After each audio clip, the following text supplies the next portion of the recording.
I'm just gonna share my screen and we'll get started. Get up to the beginning. That's a very good place to start. I'm so excited to be with you all today. It's hard to come after my brilliant colleague Molly Peterson, as she did a great job sharing with you guys last time, but I'm really excited to be here. And we're going to be talking about how to use the domains of wellness in the community setting. Quickly, our objectives, we're going to have a very brief review of ACES science, and then we're really going to talk about a little bit about COVID in the community and how that's changed things for you all. And I really am looking forward to you participating and hearing your experiences.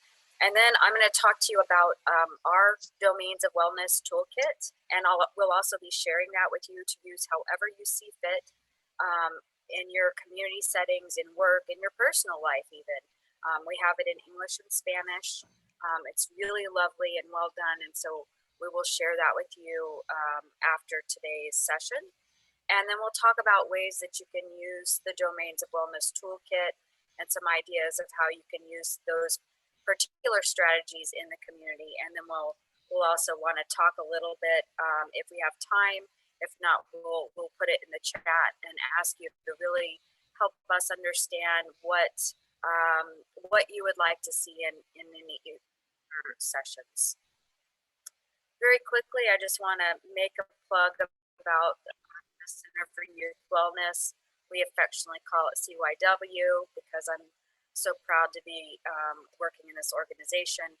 As many of you probably know, we were founded in 2012 by Dr. Nadine Burke-Harris, who is now our first Surgeon General of the state of California. So we're very proud of her, and she really started the discussion in the community and really, as she likes to say, started shouting from the mountaintops about ACEs and toxic stress. And this is our model now. We call it an ecosystem, but it's really all about how to make sure that we are talking about the concept of adverse childhood experiences and toxic stress in the community and engaging all parts of the community in the healing process. So that's why we're so honored to be partnering with you all. This is me. I just wanted to tell you a little bit about myself to help you understand my perspective as I share with you today. I'm a nurse and a social worker, so clearly I'm confused about what I want to be when I grow up. And I actually live in Dallas, Texas. I've been with the Center for Youth Wellness since 2016, so I'm going on 5 years. I wish I could afford to live in the Bay Area, but I can't. So I just live here with my daughter and my 2 dogs. But I visit as often as I can, and that's why it's been so great to hear from you guys about your actual experiences, because it helps to bring me deeper in the community. So I appreciate that very much. Just a quick reminder about the 10 core ACEs that Molly shared with you, areas of abuse, neglect, and household instability. And then really, if you think about ACEs that people experience individually and then in the community, poverty, systemic discrimination and racism, COVID-19, all the things that disconnect us from our communities and make us feel isolated. So we all know there's a lot going on, and our patients and families, if you will, being as we provide direct mental health in the Bay Area, I may say patients, pardon me if I do that. I just mean families, kids and families. You'll also see throughout this presentation, I say children a lot, or a child, how a child experiences things. And I just mean anybody under the age of 21, as I know many of us work with those groups.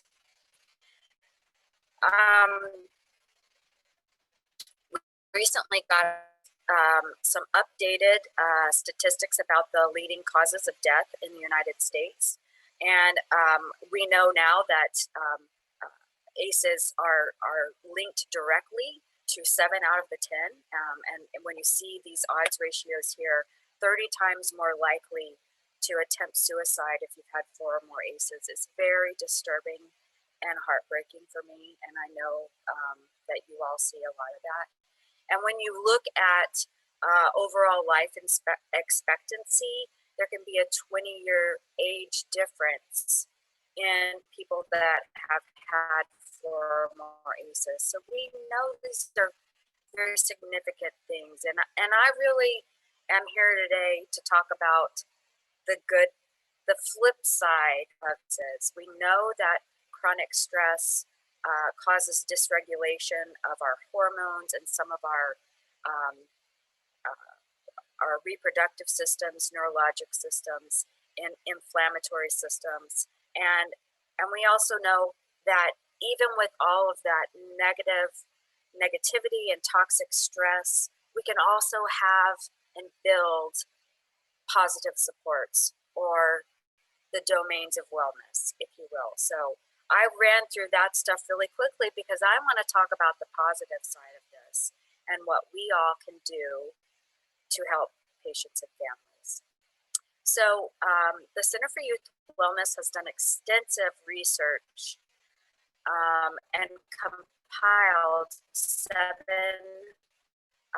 domains of wellness that are clearly documented in the literature to build resilience and buffer stress. And so we have great research and findings on these 7 things. So we really like to share and talk about them.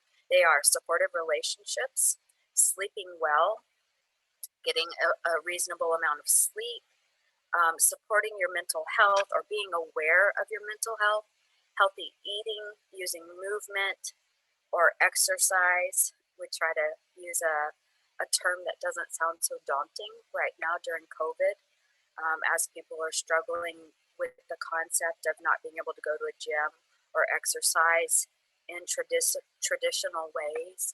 So we're really trying to use the term using movement, spending time in nature, and practicing mindfulness.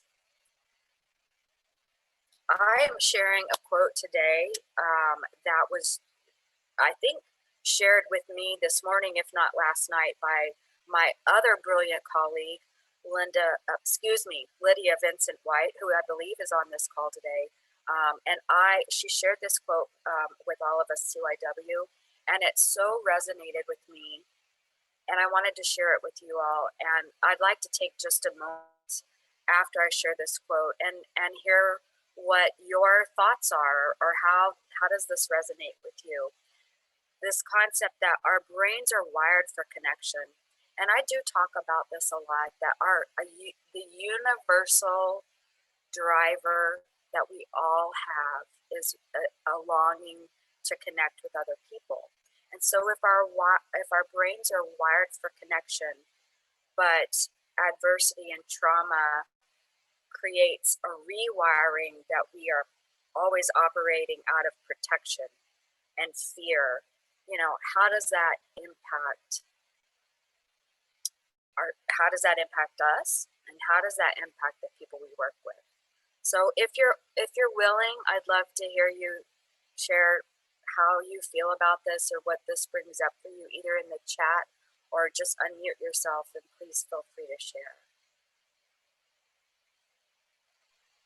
I'll share. I think I just had a situation come up with my team yesterday, and I was a little bit, I just felt blindsided by it, and I had my own feelings about how people choose to air grievances, or how people choose to address discomfort. And so I think with how this speaks to me by looking at this slide is that, as a manager and as a leader, when you try your best to be like thinking of other people, and something happens to you and you don't feel that you've been afforded that same kind of consideration, it makes you hesitant, and it makes you leery of kind of moving forward in the way that you've been moving, if the responses kind of come back and you weren't afforded the same kind of connectivity. So now thinking of asking for things to be done, thinking of um communicating needs and things like that, the brain, like my thought process has definitely like kind of it's kind of stuck. It's stuck in terms of which direction to move in. So I think definitely the way that when we go through stuff, like the way we respond after going through that thing is definitely a little bit more self-centered. Yes, thank you, Anne, for sharing that. And how do you transition out of moving from a place of protection now to, and it's really hard because you have experienced a trauma. How do you move out of a place of protection and open yourself back up for connection? It's very difficult for all of us. Does anyone else want to share?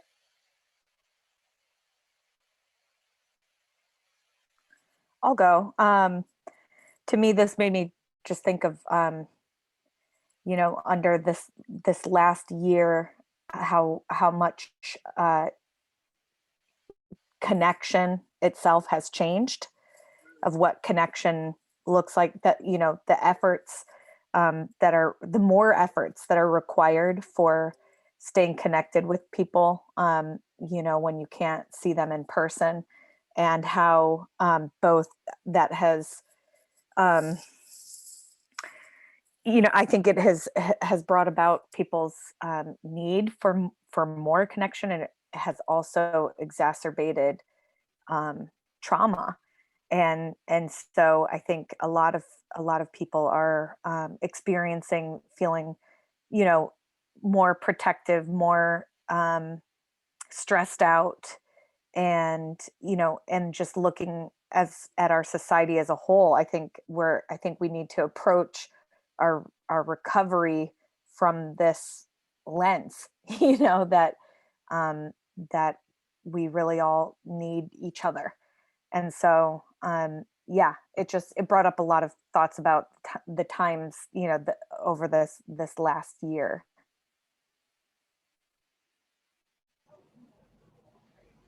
Yeah, and I Yeah, think I would, agree with you. Thank you, Kate. That was great. I have actually, oh, go ahead.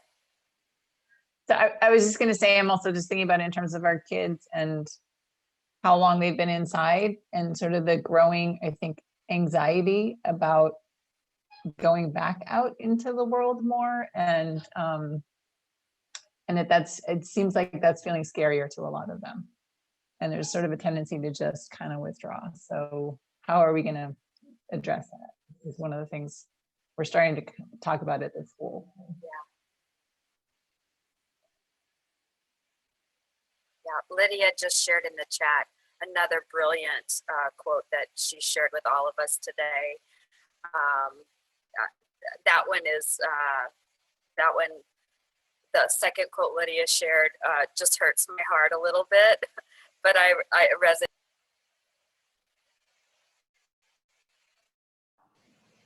Yeah, I think one of the things that have a comment, Louise? Yeah, I just want to also just kind of take the time to also reflect that those adults that have been put in place to make sure that the kids feel safe and feel connected, they themselves are afraid to go back to the workforce, right? They themselves, they have found themselves in a very vulnerable place, that they've never been before. They've been the frontliners, they've been the essential workers, they've been the lifeline for these kids and families. Now they find themselves around.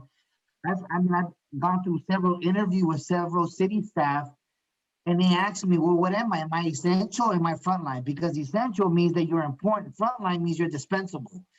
And what am I? What category do I fall in? Are we creating another class tier in San Francisco, or just in general, that when there is a pandemic, there's going to be a class that's going to be labeled essential, and that they're going to be, what I mean? And so, there's all these fears that I've been hearing from our providers that if they're feeling vulnerable, their first reaction is going to be towards the kids. I can't see you, I can't connect with you, you know what I mean? So it's going to be, yeah. So that's just my concern, that even those lifeline workers are now fearing, they're in that fear flight mode themselves. Michael, you started to share. Thank you, Louise. Yeah, I think, two things kind of come to mind for me is, I think especially with a lot of our kids and families, we're also dealing with a lot of like compound traumas, right? The fact is a lot of these traumas are to a degree connected to one another, and the pandemic has obviously just made it worse. And the reactions we get from a lot of our kids, sometimes it's just kids being kids, and sometimes it's very reflective of just the situations they've been put in. Um, I think the other part that comes to mind for me is, similar to what Ann was talking about, is as a manager, trying really hard to find that really good balance of taking care of the staff who are instructed and being asked to take care of the kids, while taking care of the kids and taking care of the families. And it's a really tough balance to always try to figure out. None of us has pandemic experience. None of us was here during the 1918 flu, and so we're all trying to figure it out together. And so, it's just one of those things where it's sometimes a really rude awakening when things come out of when situations happen, and then we got to figure it out from there. So, two things that come to mind for me. Thank you all very much. Those are some great comments and thoughts, and I really do appreciate them. Let me see if we can get this presentation moving forward. My computer is acting a little bit slow. Here we go. So we do have a toolkit. It's about it's a 7 or 8 page document, and it has sort of a cover page and talks a little bit about COVID and dealing with stress. And then there's a separate page for each of the 7 domains of wellness. So I'm just going to kind of go through those in just a moment. I came up with this sort of mnemonic because I have to have little things to help me remember things. And so I was preparing a presentation for the Boys and Girls Club in Southeast Michigan, and we were talking about how COVID had changed a lot of their programming and just how to interact with their kids and their families. And so I was looking at the literature and really trying to understand, beyond the basic things that kind of we know to be true in our hearts, what do we really need to do? What does even science or the literature say about it? So I came up with Be True, and this is just to be honest. If you have kids coming back, talk about how things have changed. Talk about what you miss. Some of the staffers that I was speaking to were saying, they used to give a lot of their kids a hug, and even high fives and all that. That's changed. People are being more cognizant of social distancing. Part of connection, whether we like it or not, is physical touch. I mean, we as human beings do need to be touched by each other. Of course, in an appropriate way, but we still need that kind of connection. So how do you work around that? Just be honest and say, virtual hug, I wish I could hug you. Encourage hope and laughter. So the E is encouragement. And how there are all these ways to still have fun and experience hope even during COVID. Talk about what's different, reinforce the positive. So, we may not be able to hug and high five, but hey, we're able to come back together, or, we're still able to see each other even virtually. So, look for all the silver linings, if you will. Have some understanding about how to keep your kids safe. I know all of you are doing that. I know you all have great protocols in place and you're following those, but just, your own understanding will help you exude confidence and minimize anxiety. And then just being realistic that everybody's going to have to be patient and forgiving, or everybody needs to show empathy right now. As Michael pointed out, we don't have a great handbook on how to survive a pandemic. So everybody's got to be patient as we work together. So this is the part of what the first handout looks like about supportive relationships. I think this is critically important. I love the way that this is designed. If you'll see here, there's a whole section on the left really about how parents, it's really mostly directed to parents and or caregivers, how they can support their children. And then over here on the right, there's always a little message to the caregiver or parent on how these things also apply to you. So you have to live them out and help your child experience supportive relationships, but you also need to do that for yourself. So that's just a snapshot. Again, we'll send this out to you. But let's talk about how can we have and show supportive relationships during COVID. I think this is critically important. We know over and over from the literature, this particular domain of wellness is the most critical one. It has the greatest opportunity to build resilience and buffer toxic stress. And you, each one of you, may very well be the supportive person in the kid's life. So, I mean, I want you to take that on with a spirit of hope and not despair. This is a leg that you get to live out and honor all the work that you all do. I know it's hard and that you're dealing with stuff as well. So I just encourage you to please take care of yourself and you practice these wellness as well.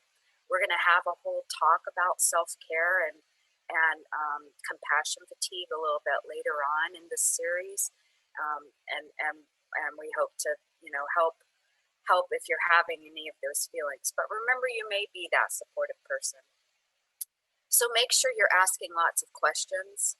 The kids have a lot of inaccurate information, so make sure that you have some answers about COVID and just keep yourself informed as well.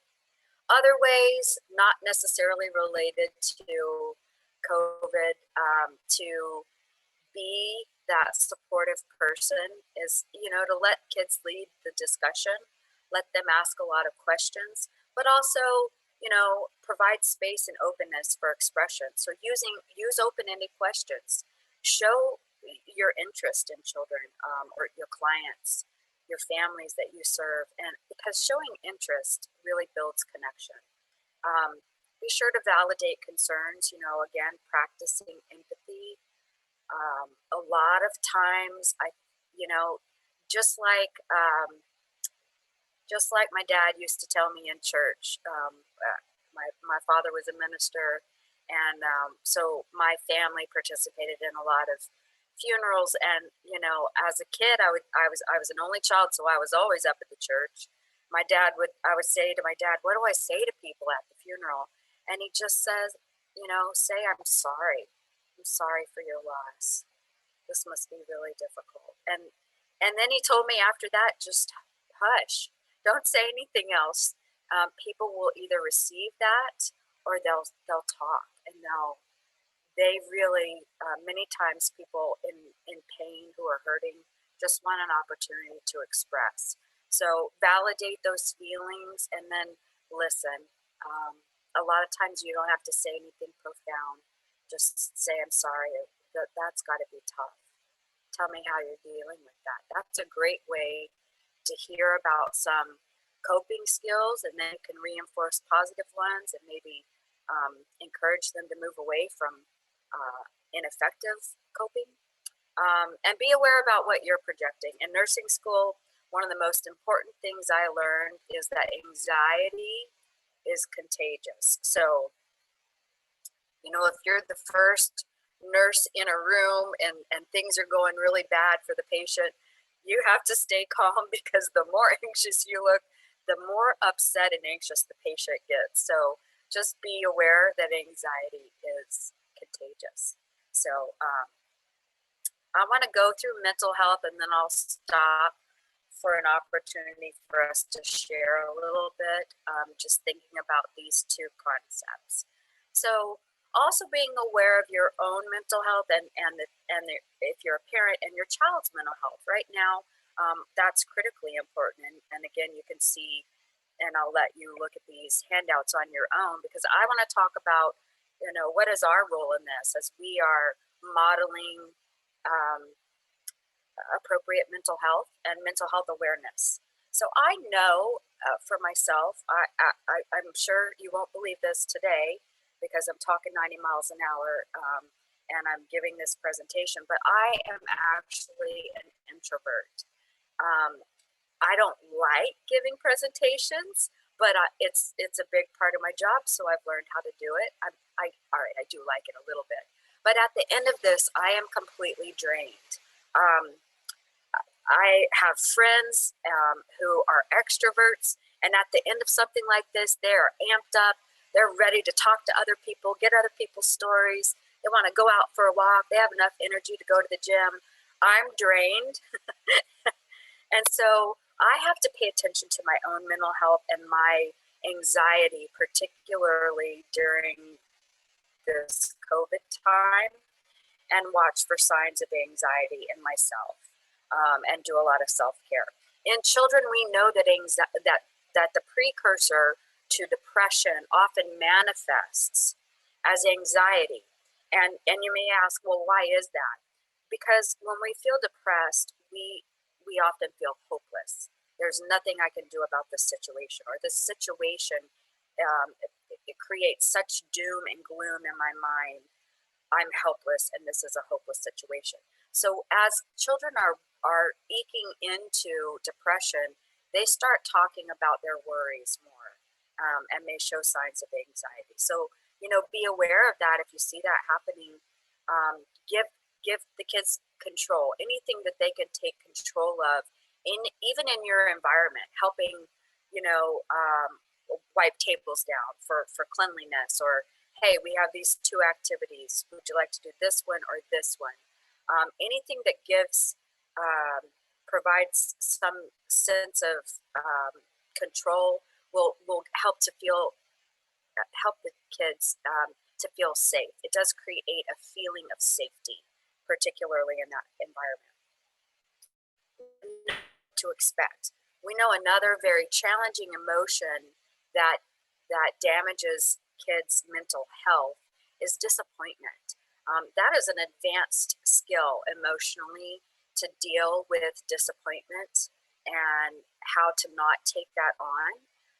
And so if you let people around you know what to expect with regard to you, the environment, programming, it can help decrease anxiety and minimize any feelings of disappointment. They may not be happy about what's going to happen, but they at least know what to expect and what's coming. It's like,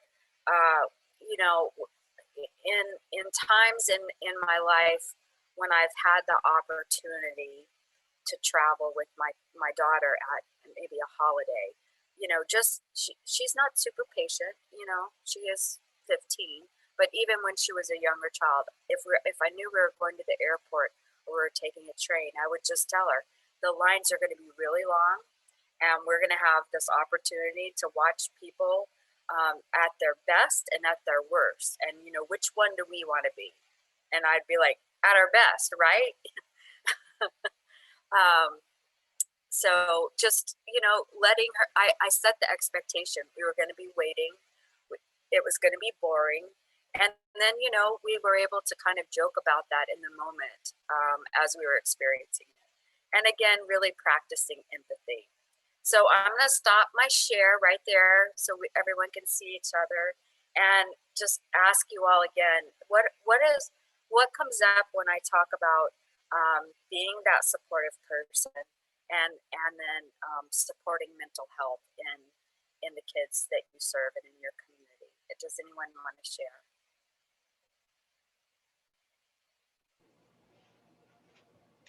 I think for me, it makes me think more around what we can do in the summertime, when there's a little bit more time and more opportunities. Uh, we struggle right now during the school year because a lot of our kids all have very like separate and different schedules, and so what that turns into is a lot of like one-on-one conversations. And when you're two staff to 12 to 14 kids trying to do the academic support with the wellness support with a little bit of everything in between, it becomes really tough. But the summertime feels like a perfect opportunity, especially if by that summertime we would have had another handful of these different trainings to really build out what does that look like for the summer and beyond, and really hoping that by the time we get to fall, everyone's current reality looks drastically different. And so I think I take on I have a lot of hope for the conversations that we can have with the kids, using a lot of that as a framework. Like Louis said, that be true agreements like look really really good, and I can't wait to get the slideshow so I can start using that already. Great. Thank you, Michael. Monica, you have your hand up. Yes. As I was listening to that, I think, for example, with our kids, we are partnered with a yoga organization. And it was something that I didn't expect kids to really enjoy. But in comparison to the soccer, the dance, it's been one of the things that all the kids now are participating, even though it started with just the three little ones. And it's interesting that the time that I went down, because they have these booklets where they have to write how they're feeling each day. And they do these different yoga breaths. And I started out with a small circle of just 2 or 3 people, distant circle, obviously. And it just, students began to gravitate towards that on their own. What are you doing? Oh, can I join?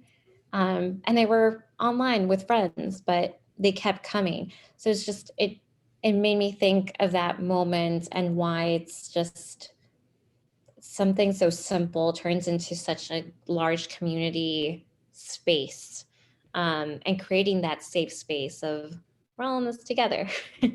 um, and it seems to really actually be preparing the child for these difficult situations where you have to take that huge dragon breath or tummy breath, belly breathing, whatever, they want to call it, or rabbit breath somebody invented.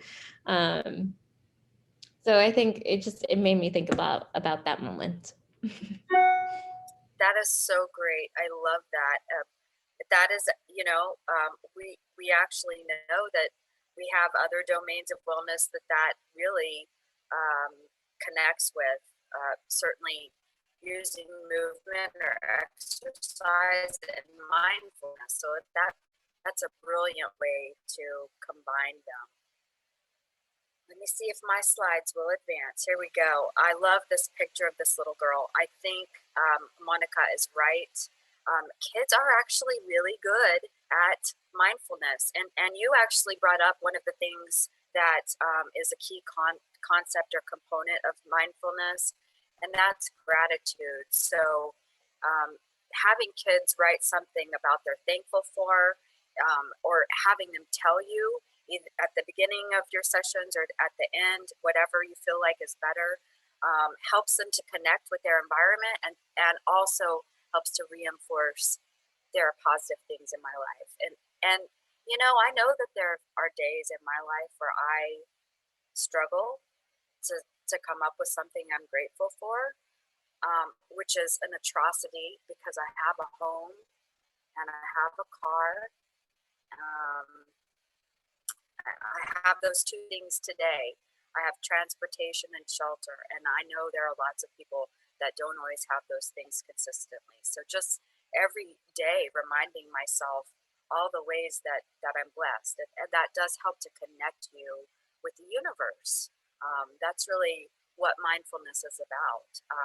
So practicing belly breathing, there's a great, if you've got little kids, there's a great Elmo app, but certainly these types of activities are very helpful. You may have heard, like the fist of 5, just This is a different, instead of like in leadership where you vote on projects, Fistify for mindfulness is, tell me 5 things you can see. You can do it this way. Tell me 5 things you can see. Tell me 4 things you can feel, like the wind blowing. My feet are on the floor. I have a pencil in my hand. Tell me 3 things you can hear. Tell me 2 things you can smell. And so that the little pictograph on the side is how you work through that with kids or other people. Closing your eyes and doing that is just really helpful. It really helps you to be in the moment. And that's really what mindfulness is all about. Be in this moment, right here and right now. Stop worrying about tomorrow. Stop worrying about all of the pressures and fears you have, and just be in this moment with each other, or be in this moment within yourself and your own mind, and have a moment of peace. So using movement, I'm going to go through 2 of these again, and we'll take a break. And I'm trying to watch the time. I know we only have 20 minutes left, so trying to be mindful of that. Again, how to incorporate exercise right now during COVID. I forgot that was already on the handout, a dance party, but this can be kind of fun in a community setting, because you can have the kids pick different music from different genres, even like pull up some classical music, a waltz, and talk about when it was written, and then pull up a video about how to do a waltz. Just experiment and engage kids on different creative levels with the intention of moving. I've already heard that you guys use exercise as transportation, as you're walking kids, and I know that walk is sometimes very difficult from your organization to a park. But you can even point out to kids that, hey, we're going to get a little exercise, which is good for the body, good for the soul, on our way to the park. So help them to incorporate that movement and exercise are not only good for my body, but they're good for my mind. I think one of the most important concepts in using the domains of wellness is explicitly saying these things build resilience and make you a stronger person and better able to handle whatever life throws at you. It's not us preaching about get enough sleep, eat healthy. It's about protect yourself, make yourself stronger. And so I love this pictograph, I guess, which is from the CDC website.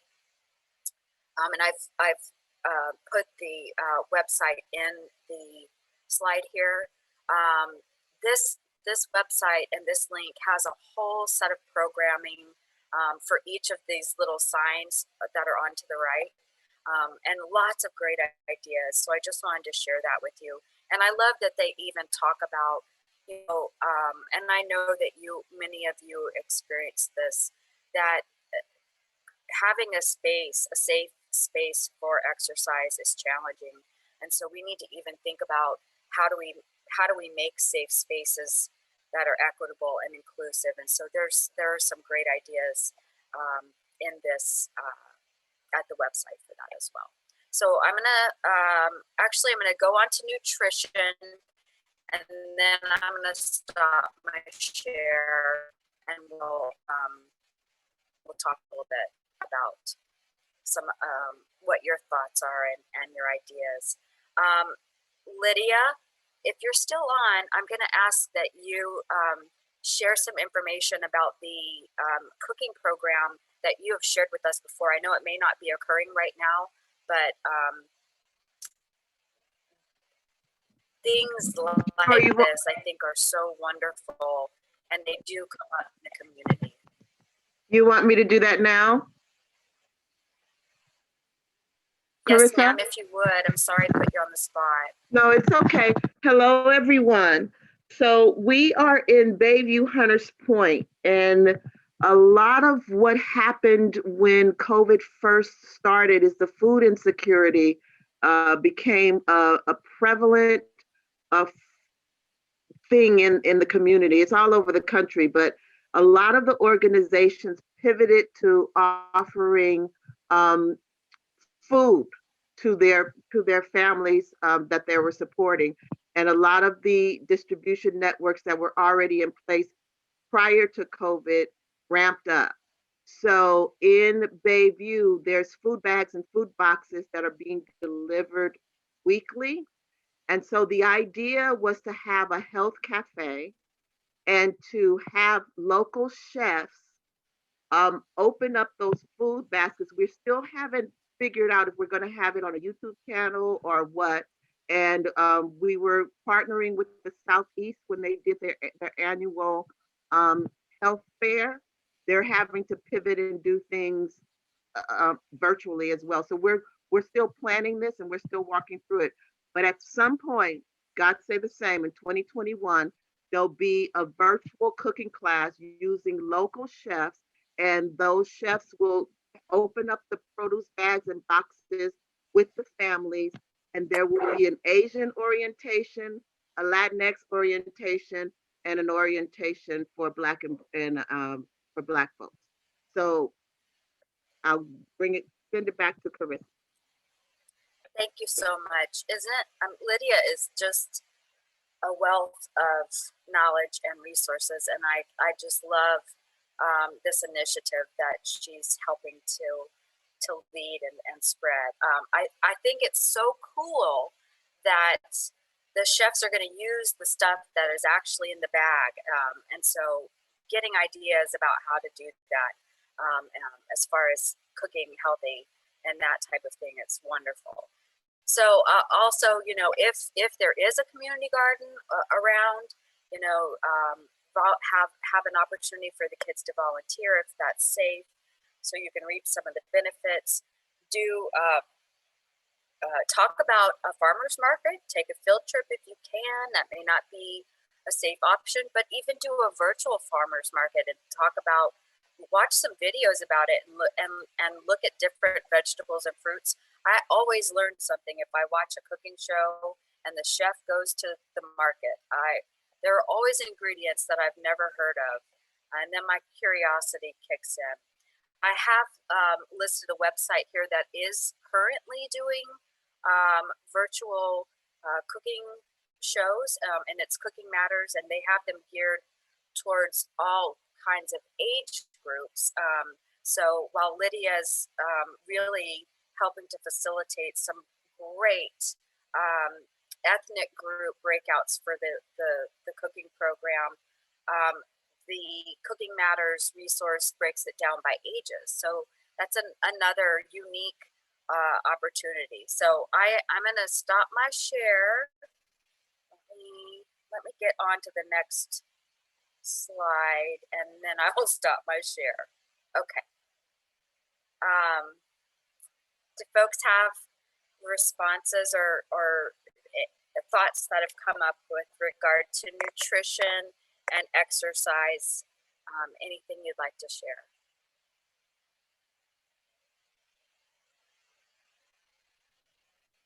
Yeah, Carissa, I got a question. This is Luis. You know, when we look at the wellness domain, I think that was like your third or fourth slide in your presentation. You talked about sleep, eating, recreation. Is there a comparison city that you guys have worked with that just kind of made the case that if a child is losing or is missing or doesn't have access to some of these wellness domains, that, you know, I mean, these are the results of it? You know what I mean? Like maybe a saturated community. Because I know, like, I just go back to the uniqueness of the Tenderloin. An article just came out that the Tenderloin community is one of the communities where tourism really doesn't flow, you know what I mean, through that community because of its fear. And that's the economical kind of strain to the community. Like there's no kind of attraction to that area. And so with all that creates kind of like lack of access and resource. So I wonder if you guys have ever created a map that shows when a community is missing these domains, this is what it looks like on the health kind of spectrum. That's a great question, Louise. Not explicitly. we have participated and some of our staff have participated in community needs assessments where we talk about food desert and look at rates of obesity or poor health, poor educational outcomes, absenteeism from school, and asthma. I think that's a brilliant thing to start, and maybe is a good might be a great way for this cohort to start compiling that information to document in a needs assessment all of the negative outcomes you're seeing. We could link that to hospital data and BRFS data and some of your zip code level data, and then it creates a great jumping off point for funding. So I know that you all know all of these things and you experience them in your core, but just kind of putting it to paper. We have not done that for the Tenderloin, but we've done it for some other. I've done that in another community and could kind of provide you a template for that, or at least an example, if you will. Dr. Wright just shared a really good thought there. So I really like that. And thank you, Luis. I appreciate that question. Yes, sir, Isan. Yeah, when I visited New York many years ago, I was surprised, one, how late that city does stay up. Number two, it was in the summertime, so it was kind of hot. But what really stood out was that people have stoops. They have a place where they can go outside of their home. Whereas the Tenderloin, we're known for not having space in our homes where we live. And then in all of our programs, save Croc Center. Croc Center has a lot of space, but most of us, we don't have space. So even the physical activity becomes challenging if you can't make it to the park. But what we do have is closeness. Physically, we're close to each other, and I'm talking about within our programs, but we have the opportunity to enhance connection. And so all the things that you talked about, things that we can encourage people to do when they're not with us, even in our limitations around what we can do when they are with us, what we can do is do things that promote connection to one another, and looking for ways to do that. What I found running a program is that there was never enough time to do it all. We're always falling short. And so I had to make sure that we made time for connection, and then did the rest. And so every time I tried to just let the kids just, like in this case, if I were, in Mike's shoes, all right, just get on the computers and hurry up and get to work. And no one gets to connect with anybody. And at very little, they get to connect with maybe the adult. But finding ways in which we can slow down and give them an opportunity to connect with others. Yes, the parents always complain that the kids didn't get their work done. But even if we started from the very beginning and let them get to work, they still wouldn't get their work done and they would still complain. Right. And so I would encourage those that haven't found ways to make that time for kids to connect, to do that wellness, right? To talk to each other, to know each other. You may be missing an opportunity that's going to pay dividends later. Absolutely. Planting that seed. Thank you. That was great. I appreciate that so much. I'm gonna keep going because I've got just 2 more slides, or actually a couple more slides, but I do want to get through. Again, spending time in nature, and really, there are some really cool and creative ways to, even during this time and without having some safe spaces in the Tenderloin, I've seen some really neat things that, if my slide will advance, I would love to share with you.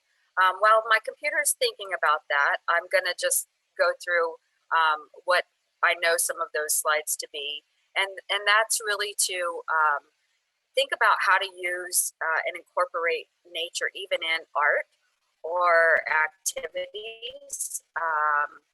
So using lean trace, using sand art, what a mess, but how rewarding it can be. Highlight nature when you do have the chance to go outside, or even looking out the windows and talking about the different kinds of clouds. Through one of my daughter's science projects, I learned about cumulus clouds, and those are the big white fluffy clouds that you see before it's going to rain. And so I love that word, cumulus clouds. So whenever I see those, I'm like, oh, look at the cumulus clouds. And I find some sense of satisfaction about that. I don't know why.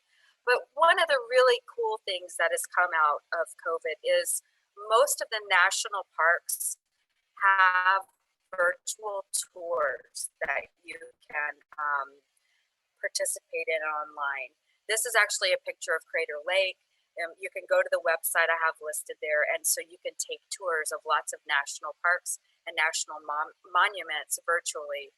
And so that's kind of cool to talk about those things, and even just talking about different climates, like talking to kids about what it would be like to live in Montana right now, where it's like minus 20 degrees and they're getting, feet and feet of snow.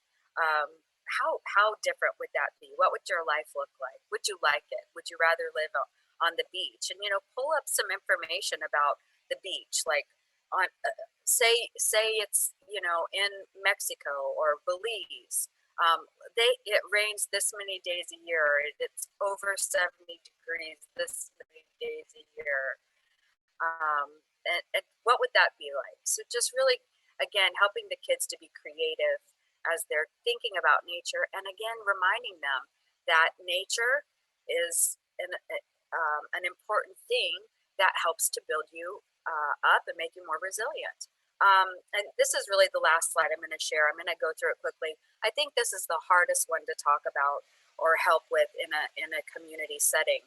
However, you can talk about things that people use to help them sleep: sound machines, essential oils, having a few moments of mindfulness before they go to sleep, or writing in a journal before you go to sleep. So just talking about those types of concepts. There are many technology apps that are free. I actually use one called Calm.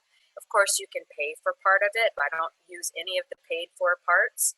But I do have a beautiful, I have like 4 different nature sounds that are free that I play on my phone most nights. You can set a timer for an hour and a half, and I fall asleep to that. And that's much better than the street noise that I hear if I don't turn that on. And then I think this is critically important for teens. I know you all see this. I'm trying to dispel the myth with my own daughter that sleep is overrated. But teens really do often fall into some bad habits during these years around sleep.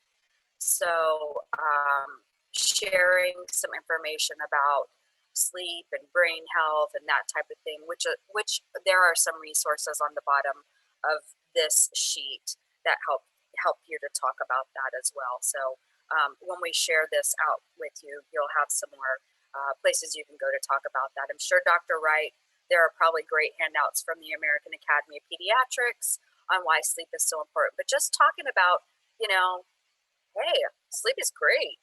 I feel great when I get a good night's sleep, and I perform better and I do better at school, and just talking about the positive aspects of sleep.